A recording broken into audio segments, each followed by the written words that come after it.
And that's what everyone's for. And you know, look, I agree, Martians reading our brainwaves would be a bad thing. But I'm going to suggest maybe the Tea Party is about something a little more fundamental. The Tea Party is about a couple of very simple principles.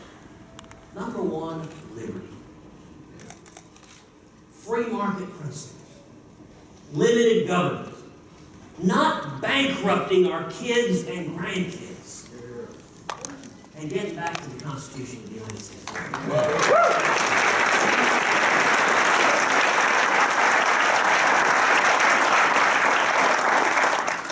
Hands down, the most exciting and the most important thing that has happened in politics in recent years has been the rise of the grassroots. Has been the rise of millions of Americans standing up saying, we're going to hold Washington accountable. We're going to get back to the principles that made America the greatest nation in the history of the world. And let me tell you, look, it is easy at times to look at the expansion of government power, at the lawlessness, and to be demoralized. I want to tell you more than anything else, I want to share a word of encouragement. I am hopeful, I am optimistic, I am filled with the promise that we're going to turn this country around because there is a grassroots revolution.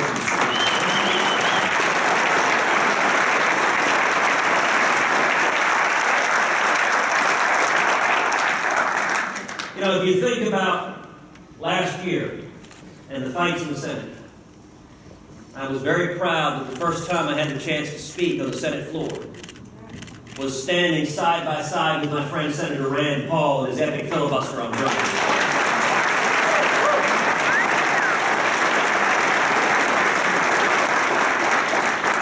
Now, when Rand started that filibuster, most of our colleagues had no idea what he was talking about. And then what happened? That's true. Then what happened is the American people started. Twitter blew up. People began saying, stand for our constitutional rights. And I got to tell you, as the night went on, it got to be past dinner time, a number of senators had gone home and had dinner, may have gone to bed, and their staffs picked up the phone and said, get back to the Senate floor. And you'd see somewhat rumpled senators walking on the Senate floor going, the Tweety thing is happening.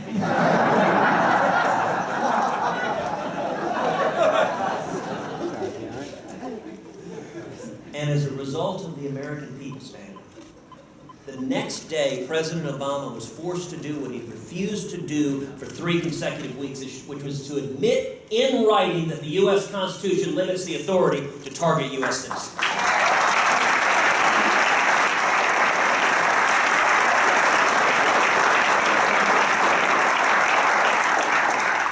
That was extraordinary. And it came from the people. I gotta say, it started to make politicians in Washington very, very nervous. They didn't quite know what to make of it, and then you think of the next big fight we had last year, which was the fight over guns. After the tragic shooting in Newtown, Connecticut, the President of the United States had an opportunity to do the right thing. He could have come out and said, let's go after violent criminals. Let's come down on them like a ton of bricks. But he didn't do that. Instead, he used it as an excuse to try to go after the Second Amendment rights of law-abiding citizens.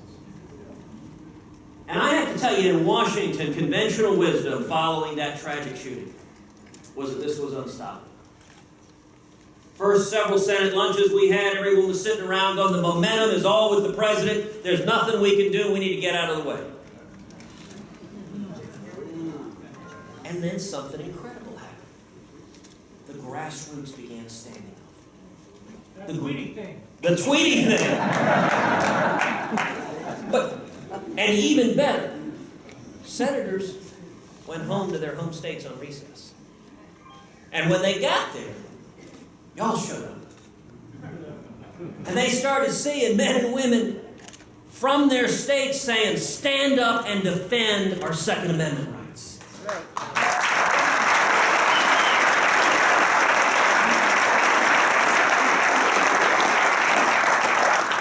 Millions of Americans lit up the phones. And when it came time for a vote, every single proposal of President Obama's that would have undermined the Second Amendment was voted down on the Senate floor.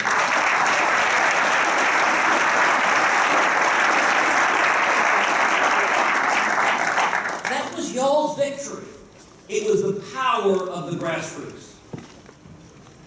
And I'll tell you, the most dramatic demonstration of it last year was the battle over stopping the disaster that is Obamacare.